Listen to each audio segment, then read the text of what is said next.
Part 11. The 9 Situations. Sun Tzu said, "The art of war recognizes 9 varieties of ground. 1. Dispersive ground. 2. Facile ground. 3. Contentious ground. 4. Open ground.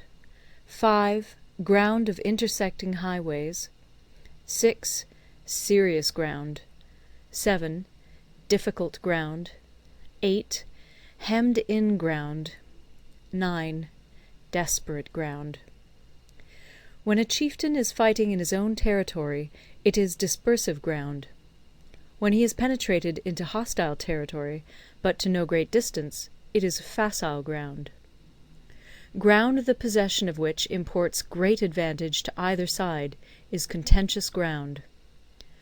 Ground on which each side has liberty of movement is open ground. Ground which forms the key to 3 contiguous states, so that he who occupies it first has most of the empire at his command, is a ground of intersecting highways. When an army has penetrated into the heart of a hostile country, leaving a number of fortified cities in its rear, it is serious ground.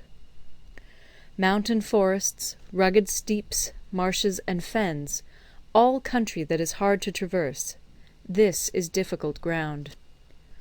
Ground which is reached through narrow gorges, and from which we can only retire by tortuous paths, so that a small number of the enemy would suffice to crush a large body of our men, this is hemmed-in ground.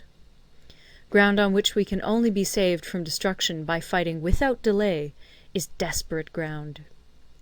On dispersive ground, therefore, fight not. On facile ground, halt not. On contentious ground, attack not. On open ground, do not try to block the enemy's way. On the ground of intersecting highways, join hands with your allies. On serious ground, gather in plunder. In difficult ground, keep steadily on the march. On hemmed-in ground, resort to stratagem. On desperate ground, fight. Those who were called skilful leaders of old knew how to drive a wedge between the enemy's front and rear, to prevent cooperation between his large and small divisions, to hinder the good troops from rescuing the bad, the officers from rallying their men. When the enemy's men were united, they managed to keep them in disorder. When it was to their advantage, they made a forward move. When otherwise, they stopped still. If asked how to cope with a great host of the enemy in orderly array, and on the point of marching to the attack, I should say, begin by seizing something which your opponent holds dear. Then he will be amenable to your will. Rapidity is the essence of war. Take advantage of the enemy's unreadiness. Make your way by unexpected routes, and attack unguarded spots. The following are the principles to be observed by an invading force. The further you penetrate into a country, the greater will be the solidarity of your troops, and thus the defenders will not prevail against you. Make forays in fertile country in order to supply your army with food. Carefully study the well-being of your men, and do not overtax them. Concentrate your energy and hoard your strength. Keep your army continually on the move, and devise unfathomable plans. Throw your soldiers into positions whence there is no escape, and they will prefer death to flight. If they will face death, there is nothing they may not achieve. Officers and men alike will put forth their uttermost strength. Soldiers, when in desperate straits, lose the sense of fear. If there is no place of refuge, they will stand firm. If they are in hostile country, they will show a stubborn front. If there is no help for it, they will fight hard. Thus, without waiting to be marshalled, the soldiers will be constantly on the qui-vive. Without waiting to be asked, they will do your will. Without restrictions, they will be faithful. Without giving orders, they can be trusted. Prohibit the taking of omens, and do away with superstitious doubts. Then, until death itself comes, no calamity need be feared. If our soldiers are not overburdened with money, it is not because they have a distaste for riches. If their lives are not unduly long, it is not because they are disinclined to longevity. On the day they are ordered out to battle, your soldiers may weep, those sitting up bedewing their garments, and those lying down, letting the tears run down their cheeks. But let them once be brought to bay, and they will display the courage of a Chu or a Kui. The skilful tactician may be likened to the Shuai-jan. Now, the Shuai-jan is a snake that is found in the Ch'ung Mountains. Strike at its head, and you will be attacked by its tail. Strike at its tail, and you will be attacked by its head. Strike at the middle, and you will be attacked by head and tail both. Asked if an army can be made to imitate the Shuai-jan, I should answer yes. For the men of Wu and the men of Yue are enemies. Yet if they are crossing a river in the same boat, and are caught by a storm, they will come to each other's assistance, just as the left hand helps the right. Hence it is not enough to put one's trust in the tethering of horses and the burying of chariot wheels in the ground. The principle on which to manage an army is to set up one standard of courage, which all must reach. How to make the best of both strong and weak, that is a question involving the proper use of ground. Thus, the skilful general conducts his army just as though he were leading a single man, willy-nilly, by the hand. It is the business of a general to be quiet, and thus ensure secrecy, upright and just, and thus maintain order. He must be able to mystify his officers and men by false reports and appearances, and thus keep them in total ignorance. By altering his arrangements and changing his plans, he keeps the enemy without definite knowledge. By shifting his camp and taking circuitous routes, he prevents the enemy from anticipating his purpose. At the critical moment, the leader of an army acts like one who has climbed up a height and then kicks away the ladder behind him. He carries his men deep into hostile territory before he shows his hand. He burns his boats and breaks his cooking pots. Like a shepherd driving a flock of sheep, he drives his men this way and that, and nothing knows whither he is going. To muster his host and bring it into danger, this may be termed the business of the general. The different measures suited to the 9 varieties of ground, the expediency of aggressive or defensive tactics, and the fundamental laws of human nature, these are things that must most certainly be studied. When invading hostile territory, the general principle is that penetrating deeply brings cohesion. Penetrating but a short way means dispersion. When you leave your own country behind and take your army across neighbourhood territory, you find yourself on critical ground. When there are means of communication on all 4 sides, the ground is one of intersecting highways. When you penetrate deeply into a country, it is serious ground. When you penetrate but a little way, it is facile ground. When you have the enemy's strongholds on your rear and narrow passes in front, it is hemmed-in ground. When there is no place of refuge at all, it is desperate ground. Therefore, on dispersive ground I would inspire my men with unity of purpose. On facile ground, I would see that there is close connection between all parts of my army. On contentious ground, I would hurry up my rear. On open ground, I would keep a vigilant eye on my defences. On ground of intersecting highways, I would consolidate my alliances. On serious ground, I would try to ensure a continuous stream of supplies.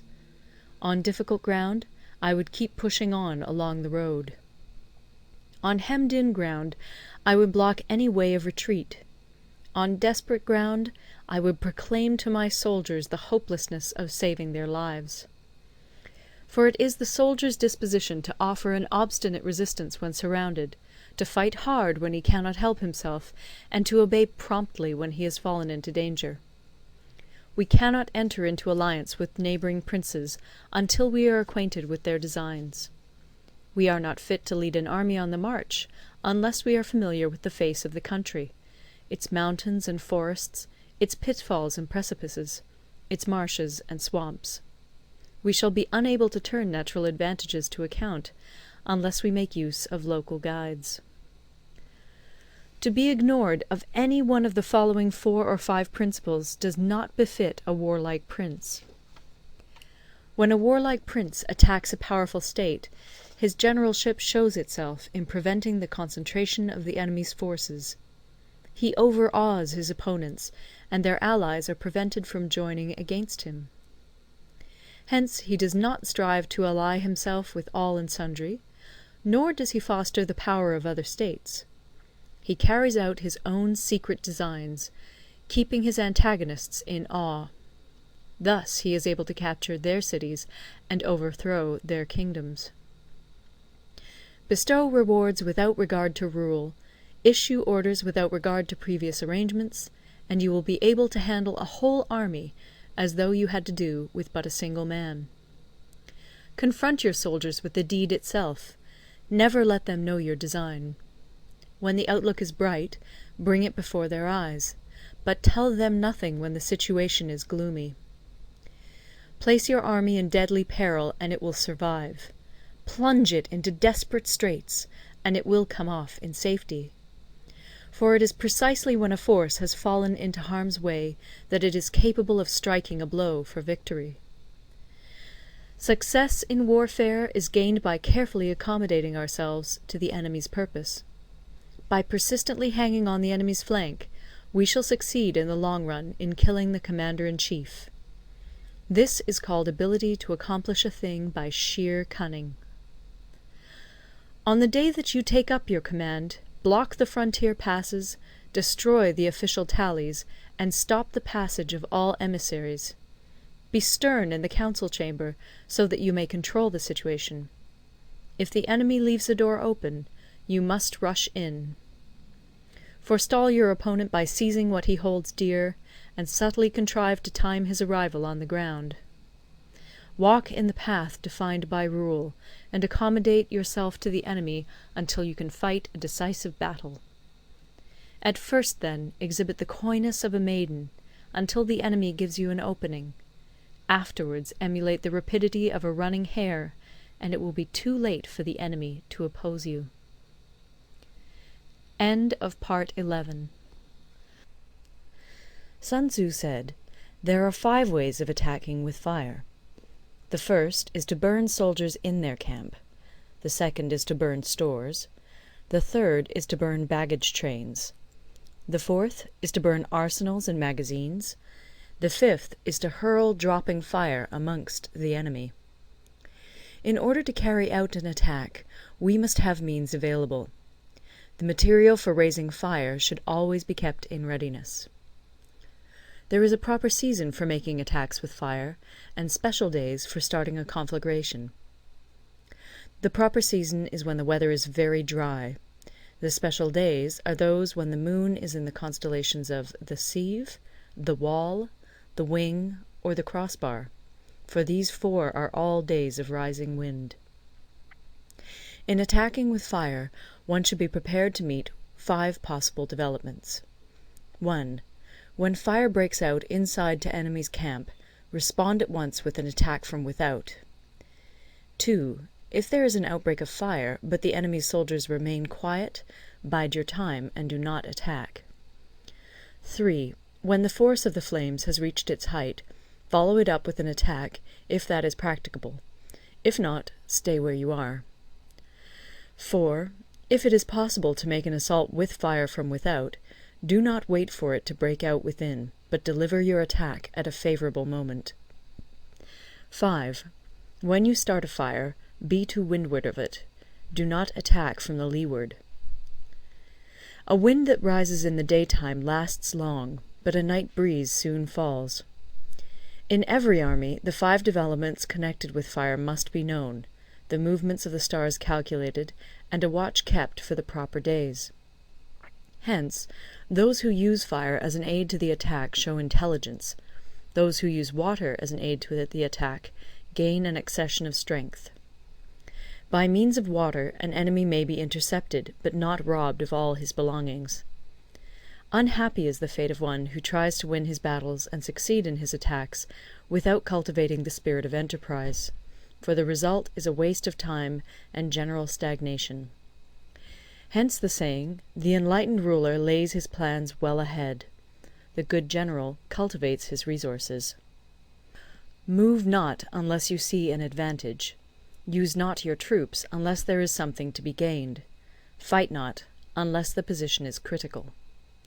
No ruler should put troops into the field merely to gratify his own spleen. No general should fight a battle simply out of pique. If it is to your advantage, make a forward move. If not, stay where you are. Anger may in time change to gladness. Vexation may be succeeded by content. But a kingdom that has once been destroyed can never come again into being, nor can the dead ever be brought back to life. Hence the enlightened ruler is heedful, and the good general full of caution. This is the way to keep a country at peace and an army intact. End of Part 12. Part 13. The Use of Spies. Sun Tzu said, "Raising a host of 100,000 men and marching them great distances entails heavy loss on the people and a drain on the resources of the state. The daily expenditure will amount to 1,000 ounces of silver. There will be commotion at home and abroad, and men will drop down exhausted on the highways. As many as 700,000 families will be impeded in their labour. Hostile armies may feast each other for years, striving for the victory which is decided in a single day. This being so, to remain in ignorance of the enemy's condition simply because one grudges the outlay of 100 ounces of silver in honours and emoluments is the height of inhumanity. One who acts thus is no leader of men, no present help to his sovereign, no master of victory. Thus, what enables the wise sovereign and the good general to strike and conquer and achieve things beyond the reach of ordinary men is foreknowledge. Now, this foreknowledge cannot be elicited from spirits. It cannot be obtained inductively from experience, nor by any deductive calculation. Knowledge of the enemy's dispositions can only be obtained from other men.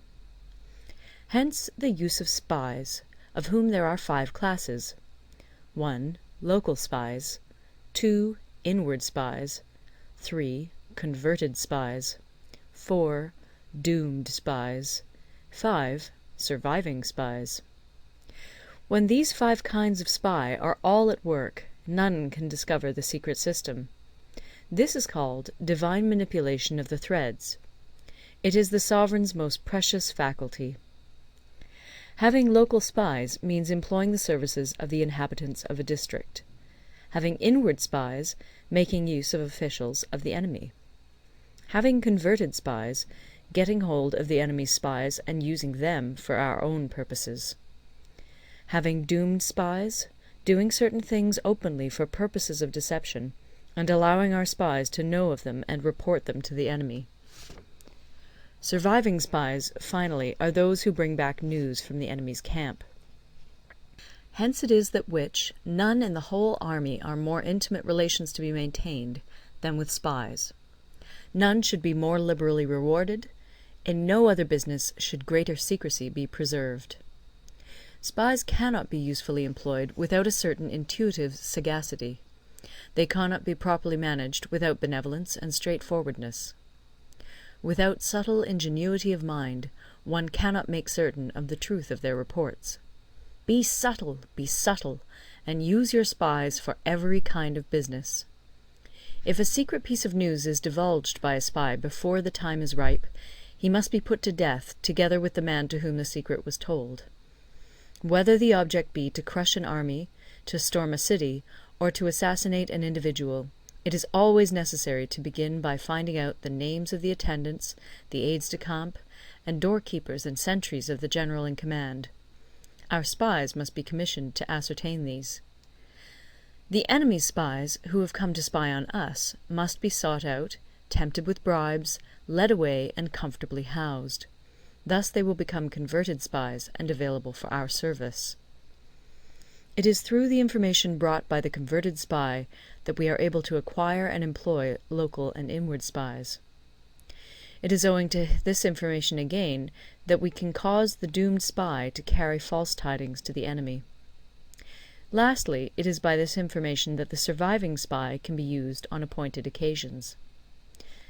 The end and aim of spying in all its 5 varieties is knowledge of the enemy, and this knowledge can only be derived in the first instance from the converted spy.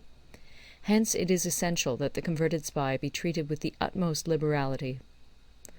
Of old, the rise of the Yin dynasty was due to Yi Qi, who had served under the Xia. Likewise, the rise of the Chu dynasty was due to Lu Ya, who had served under the Yin.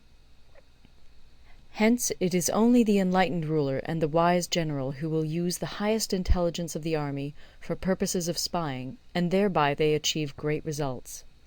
Spies are a most important element in water, because on them depends an army's ability to move. End of the Art of War.